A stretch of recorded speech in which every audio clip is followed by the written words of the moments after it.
সেই ভাঙ্গা পাও তো চিকিৎসার জোড়া তো লাগছে, ঠিক আছে, কিন্তু শতভাগ সোজা হয় না, 19-20 আছে। কেউ কাছের থেকে দেখলে বুঝবে যে আমার হাঁটার মধ্যে কিছুটা 19-20 আছে। তাহলে এই জন্য বললাম ছেলেরা, তোমাদেরকে বললাম ভাই তামাশা অনেক হয়েছে। যারা বুট বাদাম খাইতেছ, বুট বাদাম খানাও বন্ধ করে দাও। একদম আন্তরিকতা নিয়ে আল্লাহর কথা শোনো, ভালো হবে, নিজের ভালো হবে, তোমাদেরই ভালো হবে ভাইয়া, কল্যাণ হবে, এটা কল্যাণ হবে। নিজেকে নিয়েও যদি কেউ না ভাবে, আত্মপরিচয়ও যদি কারো না থাকে, তার চাইতে বড় লানত, অভিশপ্ত জীবন আর কিছু নেই। আমি যদি এটা নিজেই না বুঝি আমি কে, আমার কি করা উচিত, তাহলে যেই কোনো বিবেকবান মানুষ বলবে এটা মূলত পাগল, তার সিরা। আমার কি করা উচিত এটাই যে জানে না, কর্তব্য চিনে না, নিজের আত্মপরিচয় নেই। আউলিয়া বুজুর্গদের একটা প্রসিদ্ধ কথা আছে, মানে আরাফা নাফসাহু ফাকাদ আরাফা রাব্বা। যে নিজেকে চিনল সে আল্লাহকে চিনল। কারণ আমি যখন বুঝলাম আমি একজন গোলাম, তখন আমি এটাও বুঝলাম আল্লাহই আমার মনি। আমি বুঝলাম আমার আসলেই কোনো ক্ষমতা নাই, তখন আমি বুঝে নিলাম সব ক্ষমতা আল্লাহরই কাছে। আমি যখন বুঝলাম আমার কোনো রোগে আমার নিজেকে সুস্থ বানানোর কোনো ক্ষমতা আমার হাতে নাই, তখন আমি এটা বুঝলাম যে সুস্থ করার মালিক একমাত্র আল্লাহ। আমি যখন বুঝলাম যে আমার যেই কোনো অবস্থায় আমি চাইলেই এটা আমার পক্ষে অর্জন করা সম্ভব, আমি বললেই এখন সূর্য উঠবে না, আমি বললেই এখন চাঁদ ডুবে যাবে, আমি বললেই এখন শীত গরম হবে না, হবে কি? এই কথাটা যদি আমি বুঝে থাকি, তাহলে অটোমেটিক এর ফরেরটাও আমার বুঝে আসবে যে এটা আল্লাহই করে। এই জন্যই বলছে যে নিজেকে চিনল সে কাকে চিনল? নিজের অক্ষমতা দেখে আল্লাহর সক্ষমতা বুঝা যায়, নিজের ক্ষুদ্রতা দেখে আল্লাহর বিশালত্ব বোঝা যায়, নিজের দুর্বলতা বুঝে আল্লাহ তাআলার সর্বশক্তিমত্তা এটা বুঝা যায়।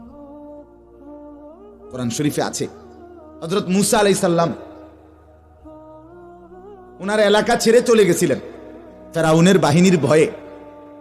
এক লোককে থাপ্পড় দিছিলেন, মরে গেছিল ওই ভয়ে। তো যেতে যেতে পুরা মিশরের সীমানা হাঁটতে হাঁটতে হাঁটতে হাঁটতে উনি পার হইয়া একাকী অনির্দিষ্ট গন্তব্যে, কোথায় যাচ্ছে জানে না। এক পোশাকে, কোনো প্রস্তুতি ছিল না। বাজারে আসছে, একজন লোক এসে ওনারে জানাইছে কানে কানে যে ফেরাউনের বাহিনী আসতেছে, আপনাকে এক্ষুনি ধরবে, আর ফেরাউন সিদ্ধান্ত নিছে আপনাকে হত্যা করবে, আপনি এক্ষুনি এখান থেকেই পলায়ন করেন।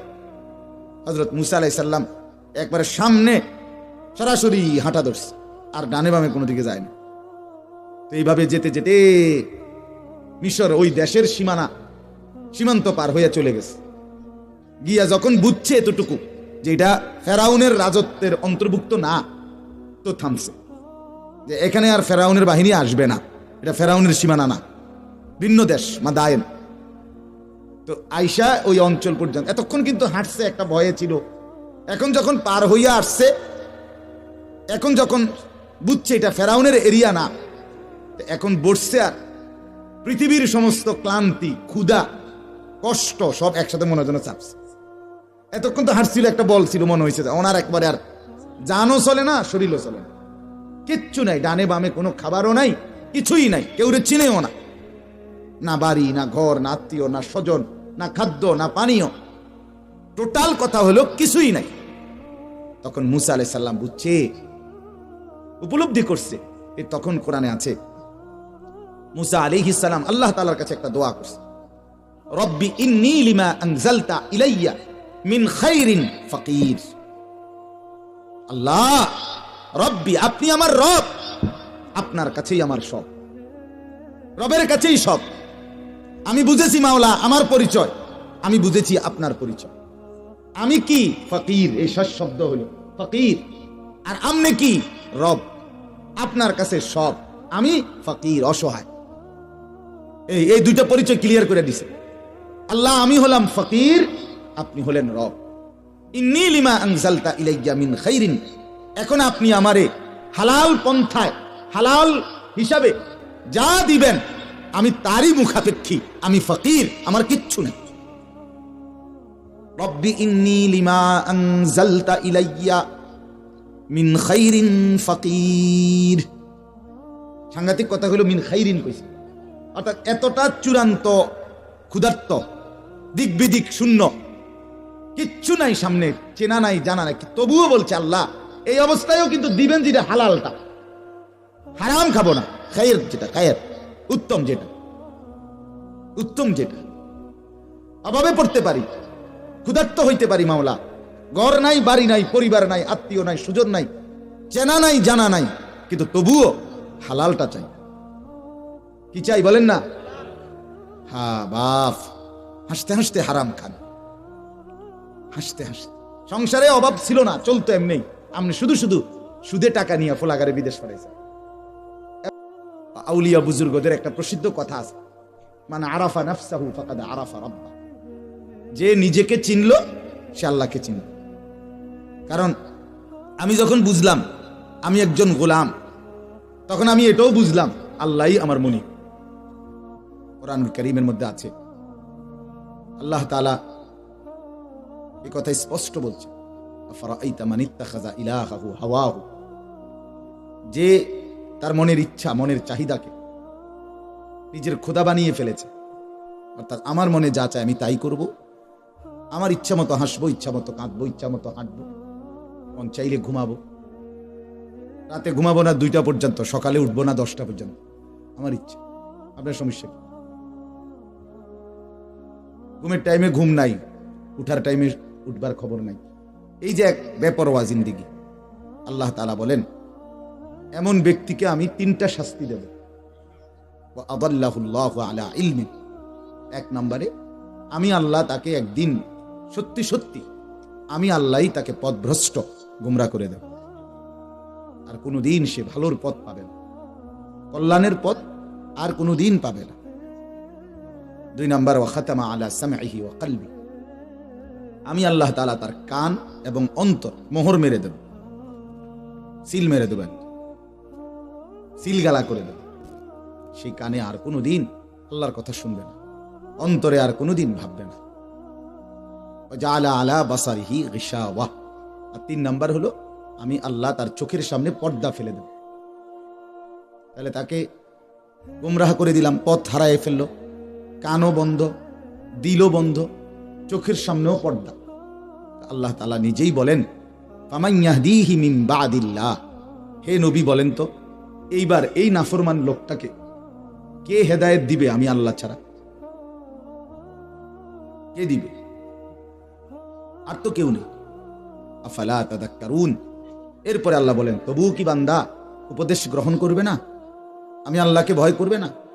আমি যদি সত্যি সত্যি গুমরা করে দেই আর তো কেউ পথ দেখাইতে পারবে না। ওয়ামান ইউদলিলহু ফালা হাদিয়া লাহু, আল্লাহ যদি কাউকে পথভ্রষ্ট করে দেয় তার আর পথ প্রদর্শনকারী নেই। ওয়ামান ইউদলিলিল্লাহু ফামা লাহু মিন হাদ, সব কোরআনের আয়াত। আল্লাহ বলেন আমি যাকে পথভ্রষ্ট করে দিলাম তার আর কোথাও কোনো পথ প্রদর্শক নেই। ফামান লাম ইয়াজআলিল্লাহু লাহু নূরান ফামা লাহু মিন নূর, আল্লাহ তাআলা বলেন আমার আলো থেকে যে বঞ্চিত হয়ে গেল সে আর কোথায় আলো পাবে না, আর কোথাও আলো পাবে না, আর কোথাও কল্যাণ খুঁজে পাবে। কোরআন থেকে যে বঞ্চিত হলো সে আর অন্য কোথাও থেকে আলো পাবে না, কল্যাণ পাবে না। হ্যাঁ, পৃথিবীতে চলার জন্য কিছু হতে পারে, কিন্তু যেটাকে আলোকিত রাস্তা বলে, সফলতার পথ বলে, ভদ্রতা নম্রতার রাস্তা বলে, সেটা আর পাবে না। এই জন্য ছেলেরা তোমাদেরকেও বলছি ভাই, সবচেয়ে বড় কথা হলো শেষ পর্যন্ত এটা মনে রাখতে হবে, তুমি কিন্তু একাই তোমার শরীরের দেহের জিন্দেগির জিম্মাদার। কেউ যদি তোমার খবর নাও রাখে, পাত্তা না দেয় তোমারে, কেউ তোমারে আগলায় রাখলো না, মা কিছু বললো না, বাবা কিছু বললো না, অভিভাবক কেউ কিছু বললো না এই সমাজের, ঠিক আছে হইতে পারে। অনেকের দুর্ভাগ্য যে বাবা মা কিছুই বলে নাই, বেচারা হয়তো জানেই না কি বলবে, হতেই পারে। কিন্তু এরপরেও মনে রাখতে হবে তুমি কিন্তু একাই নিজের জিম্মা। একদিন ঠিক তোমাকে একাই কবরে যাইতে হবে, তোমাকে একাই হাসরের ময়দানে দাঁড়াইতে হবে। একাই আল্লাহ তাআলার মুখোমুখি হইতে হবে, একাই ফুলসিরাত পার হইতে হবে। লাকাদ জিতুমুনা কামা খালাকনাকুম আউয়ালা মাররা। আল্লাহ তাআলা হাসরের ময়দানে প্রত্যেককে একজন একজন করে আল্লাহর সামনে দাঁড় করিয়ে আল্লাহ তাআলা বলবেন, বান্দা আজ সত্যি সত্যি তুমি প্রথম যেদিন মায়ের পেট থেকে একা গিয়েছিলে পৃথিবীতে, ঠিক হুবহু একই রকম আমি আল্লাহর সামনে একাকী ফিরে আসি। এবার আজকে তো বুঝলা বান্দা যে মাঝখানের এই বন্ধুরা, মাঝখানের এই পাড়া পড়শিরা, মাঝখানে তোমার যে স্ত্রী ছিল, সন্তান ছিল, বাপ ছিল, ভাই ছিল, বন্ধু ছিল, কত কে ছিল, এরা কেউ নাই, শুধু তুমি এক। এটা তো দেখলা। বাল জামতুম আল্লাহ নাজআলা লাকুম মাওঈদা। আল্লাহ বলে তুমি মনে মনে ভেবেছিলে এমন একটা হাসরের মাঠ হবে না, হবে না। তুমি এটা মনে করছো, তুমি ভেবেছিলে এমন একটা দিন হবে। যে মানুষ অ্যাক্সিডেন্ট করে সে এর আগে ভাবে নাই কোনোদিন। কত মানুষই অ্যাক্সিডেন্ট হইতে পারে, কিন্তু আমি অ্যাক্সিডেন্ট হব এটা আমি ভাবি নাই, কিন্তু সত্যি সত্যি অ্যাক্সিডেন্ট হয়েই গেলাম, হয়েই গেলাম। আমি মোটরসাইকেল অ্যাক্সিডেন্ট করছি 2021 সালে। তখন আমি ভ্যান গাড়ি, আমি মোটরসাইকেলের পিছনে বসা ছিলাম, মোটরওয়ালা ভ্যান গাড়ি আমার পায়ের মধ্যে বাড়ি দিছে।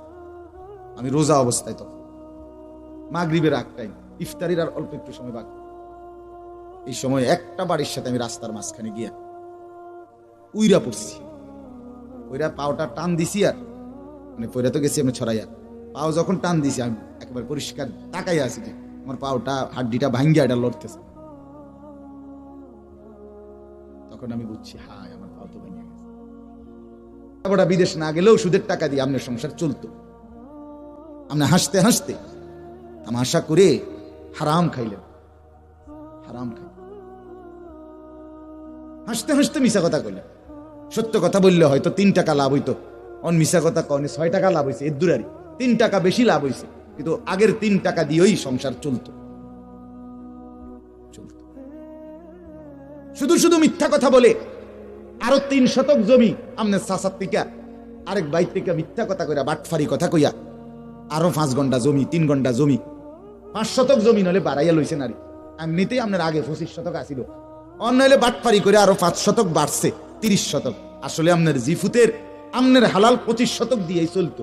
আপনি শুধু শুধু এই 5 শতক জোড়া দিয়া আপনি 30 শতকের সালি করে দিলেন। আপনি পুরা বালতি দুধের মধ্যে ওই 1 ফোঁটা পেশাব দিয়া পুরা দুধটারে কি করে দিলেন, নাপাক করে দিলেন। আপনি বোকামি করলেন, আহম্মকি করলেন, আপনি বেউকুফ না আহম্মক। জিভুতের লেগে করছে দূর মিয়া, আপনি বেউকুফ মিয়া।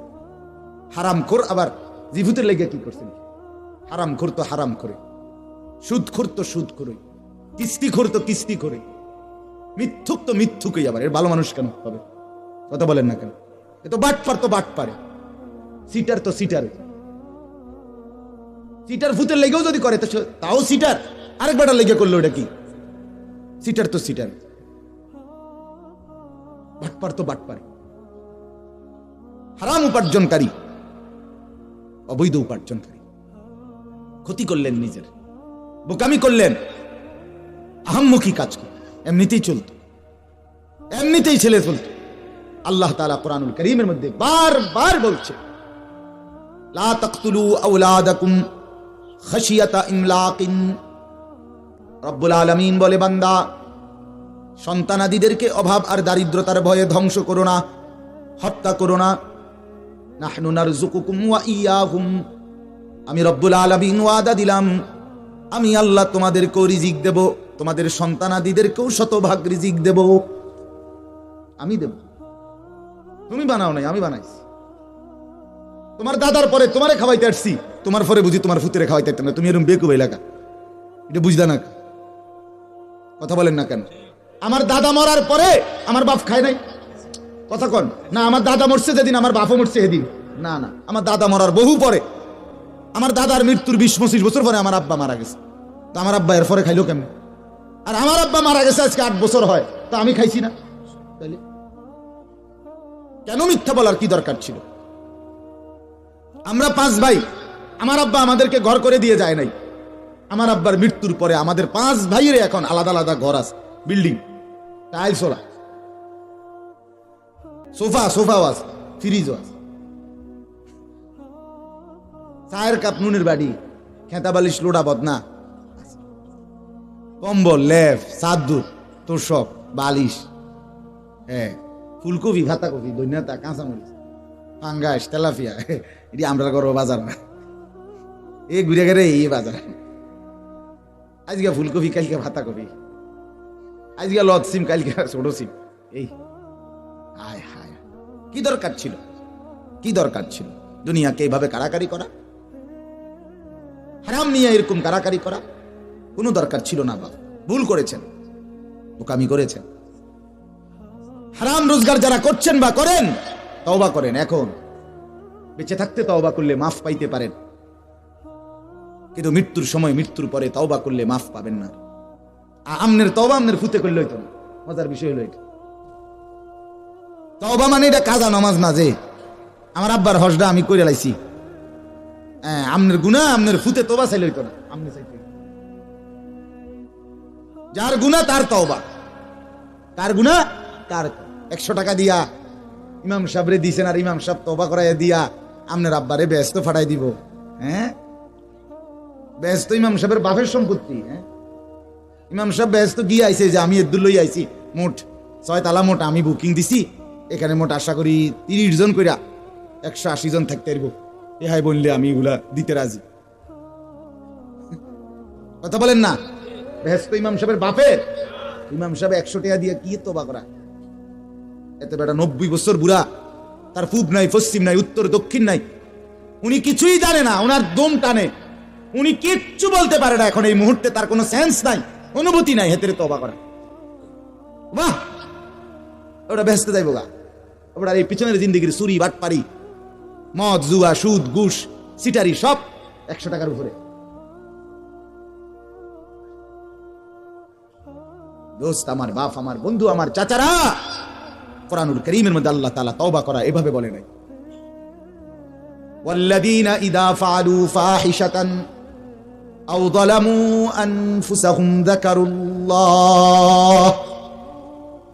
ফাস্তাগফিরু লিযুনুবিহিম ওয়া মান ইয়াগফিরুয যুনুবা ইল্লাল্লাহ ওয়া লাম ইউসিররু আলা মা ফাআলু ওয়া হুম ইয়ালামুন। রব্বুল আলামিন বলেন, আমার মুমিন বান্দা তারা, আমার জান্নাতি বান্দা তারা, আমার মুত্তাকি বান্দা তারা, যখন কোনো অশ্লীল, অন্যায় এবং পাপ, জুলুম করে ফেলে, সাথে সাথে যাকারুল্লাহ, আমি আল্লাহকে স্মরণ করে। ভুল হয় যখন, স্মরণ করে তখন। ফাহিশা, অন্যায়, অশ্লীলতা করে ফেলে যখন, আমি আল্লাহকে স্মরণ করে তখন। আর স্মরণ করে কি করে? ফাস্তাগফিরু লিযুনুবিহিম, নিজের জিন্দেগীর গুনাহের জন্য আমি আল্লাহর কাছে ইস্তেগফার করে, তওবা করে। রব্বুল আলামিনকে ডাক দিয়ে বলে, মাওলা আমি গুনাহ করে ফেলেছি, আমি এক্ষুনি চিরতরে ছেড়ে দিলাম। মাওলা বেঁচে থাকতে আর করব না, ওয়াদা দিলাম। আমি মাওলা বড়ই লজ্জিত, অনুতপ্ত, আপনি মাফ করে দেন, আমি ক্ষমা চাইলাম।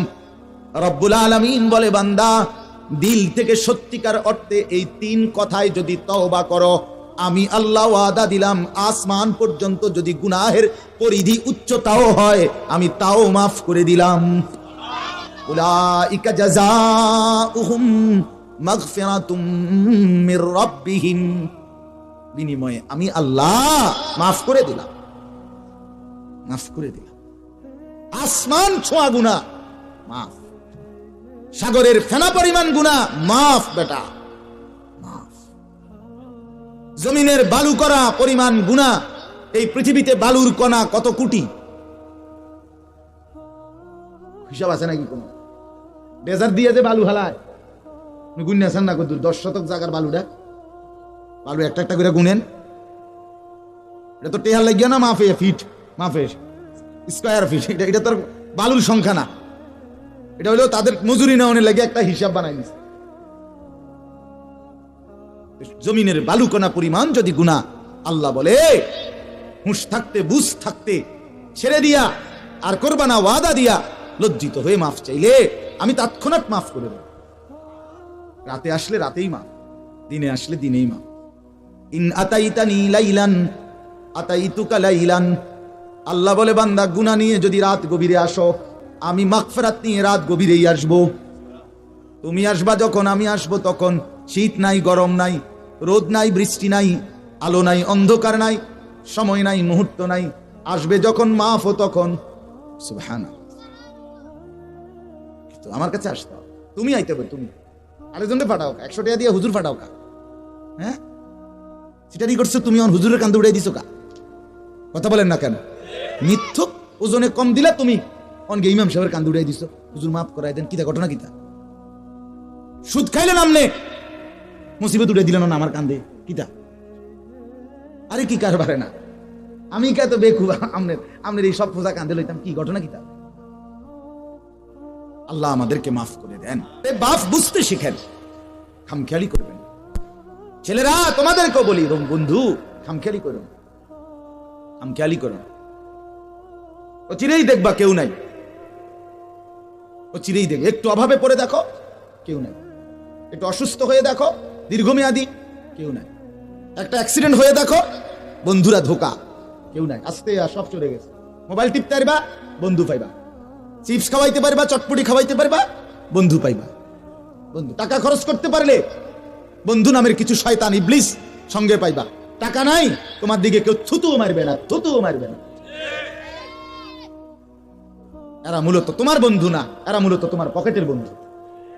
এরা মূলত তোমার দোষ না, এরা মূলত তোমার টাকার দোষ। এরা তোমারে নষ্ট করে পচাইয়া, দুর্গন্ধ ছুটাইয়া এরপরে ছেড়ে দিবে। তোমারে চরিত্রহীন বানাইতে বানাইতে যেদিন মদখোর, মাতাল, জুয়ারি, নারী লোভী, জিনার ব্যভিচার, যেদিন তুমি আইসা বলতে পারবা বন্ধু আজকে চূড়ান্ত অপকর্ম করছি, সেদিন তোমাকে বাহাবা দিবে। যা বন্ধু, এটাই তো চাইছিলাম, অপেক্ষায় ছিলাম কোন দিন পুরা নষ্ট হবি। আজকে পুরা নষ্ট হলি, আজ পৌঁছে গেলি। এখনকার অধিকাংশ বন্ধু নামের শয়তান এটাই চায়। শয়তান এদেরকে নিয়োগ দেয়, তুই এই ছেলেটাকে নষ্ট করে দিবি, তুই এই ছেলেটাকে জুয়া খেলায় অভ্যস্ত করে দিবি, তুই এই ছেলেটাকে নারীর ফান্দে ফেলে দিবি, তুই এই ছেলেটাকে মদের আড্ডায় দিয়ে দিবি। আহা, কত বাবার স্বপ্নের, কত মায়ের সাধনার সন্তান অকাতরে, অনাদরে, চোখের সামনে নষ্ট হয়ে যাচ্ছে। মা সারাটা জীবন কষ্ট করছে, 26 বছর বাপ বিদেশ করে আইছে, আইয়া দেখে সন্তান চেহারা সুরতে, মানুষের সুরতে না। বেচারা তো সারাটা 20টা বছর বেচারা মাথার ঘাম পায়ে ফেলে টাকা কামাই করে কষ্ট করে এই জিফুতের লেগে আইছে। আমার একজন একদিন ধরে জড়াইয়া ধরে কই কাঁদছে এক বাজারে, হুজুর আমি এতটা বছর পরে বিদেশ থেকেই 4 তলা বাড়ি করছি। আমি সবাইরে বলি না, আমার কথা হলো যে বলছে আমি তার কথা বলতেছি, শিখানোর জন্য, সবকের। 26 বছর হুজুর বিদেশ করছি, 4 তলা বাড়ি করছি উপজেলার মেইন প্রফারে, তিল তিল করে বাড়ি করে। যখন একবারে চলে আসছি দেশে, মনে করছি রে বাড়ি 4 তলা বাড়ি, বাড়ি ভাড়া ইনশাল্লাহ পামু 80-90-1 লাখ টাকা, এতেই তো সংসার চলে যাবে, আর কিত্তাম পরে থাকতাম বিদেশ। এই ভদ্রলোক আমার নিজে জড়ায় ধরে কাইন্দা বলছে, হুজুর আমি আসার পরে ওই উপজেলার বাজারে হাঁটতে গিয়া দেখি বাজারের এমন কোন রিক্সার ড্রাইভারও নাই, বাকি এমন কোন সাধারণ মানুষ নাই যে আমার বেডিরে চিনে না। সমস্ত মানুষ বাজারে আমারে পরিচয় করে ওই বেডির জামাই হিসাবে, ওই তাইর জামাই। বেডির নাম কইয়া কয়ারি, ওই যে ওই তাইর জামাই এইতে আইছে। আমি সবাইকে বলি নাই, ভালো আছে, ভালো না থাকলে সূর্য উঠতো না, ভালো আছে। কিন্তু এই বেচারার জীবনটার অর্জন, এই মহিলা যদি এই পরিমাণ বেপরদিগি করে, এই বেচারার 26 বছরের কষ্টের বিনিময় কি? শেষে হে বলছে, হুজুর আমি, ওই ভাইয়ে নিজে আমারে বলছে, ওই ভাই সিএনজির মধ্যে বই, আরো অনেক আগে 5-7 বছর আগে, হুজুর আমি শেষে এই 4 তলা বিল্ডিং পুরাটা ভাড়া দিয়া গ্রামের আগের বাড়ি ওখানে চলে গেছি শরমে, মানে এনে কেমনে থাকি। আমার ছেলেরা, বাবারে এমন লজ্জা দিও না। তুমি যদি কোনোদিন মানুষ টের পায় তুমি কোনো নারীর সাথে, মেয়ের সাথে অপকর্ম করছো, তাইলে তোমার বাবার 30 বছরের 50 বছরের সাধনা বৃথা হয়ে যাবে। যদি কোনোদিন খবর হয়, মানুষ জানলো তোমার এই জুয়ার আড্ডায় দেখছে, সেদিন তোমার মায়ের পবিত্র দুধ বৃথা হয়ে যাবে।